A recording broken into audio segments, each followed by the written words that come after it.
ఎంతో రుచికరమైన ఎంతో హెల్దీ అయినా చెనా అయితే కనుక ఇక్కడ నేను నానబెట్టేసి బాయిల్ చేస్తున్నాను. ముందుగా ఒక 2 గంటలు బాగా నానబెట్టేసి బాగా నానిన తర్వాత అప్పుడైతే కనుక నేను ఇక్కడ బాయిల్ చేస్తున్నాను. చెనా పిల్లల కాటుండి పెద్దల వరకు చాలా హెల్దీ చెనా అండి.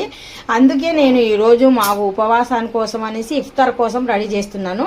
ఇక్కడైతే 2-3 విజిల్ వచ్చేంత వరకు ఆగి ఆ తర్వాత ఒక కళాయి పెట్టేశాను. ఆ కళాయిలో కొద్దిగా ఆయిల్ వేసాను. ఆయిల్ వేడెక్కిన తర్వాత జీరా వేసాను, కరివేపాకు, జీరా, పచ్చిమిర్చి, ఆనియను, కొద్దిగా ఎల్లుల్లి ముక్కలు కూడా వేసాను. ఆ తర్వాత ఇవన్నీ వేగిన తర్వాత లైట్గా పసుపు అయితే యాడ్ చేశాను. తర్వాత కారం పొడి కూడా యాడ్ చేశాను. మొత్తానికి అయితే చిన్న మంట మీద బాగా పచ్చివాసన పోయేంత వరకు బాగా వేపుతున్నాను. ఆ తర్వాత దీన్ని బాగా అటు ఇటు తిరిగేసి బాగా వాటర్ తీసేసి ఆ చెన అనేటివి ఇందులో యాడ్ చేశాను. ఆ చెన ఇందులో యాడ్ చేసిన తర్వాత కొద్దిగా టేస్ట్ కోసం మరి కొద్దిగా సాల్ట్ అయితే ఇక్కడ యాడ్ చేస్తున్నాను. కొద్దిగా యాడ్ చేసిన తర్వాత మళ్ళీ ఒక్కసారి కింద నుండి పై వరకు మనం చెనను బాగా కలిపేద్దాం. ఇలాగా స్పూన్ ద్వారా బాగా కలిపిన తర్వాత మనము కింద నుండి పై వరకు బాగా కలిపేద్దాము. ఇదండి ఈరోజు మా ఇఫ్తారు స్నాక్స్.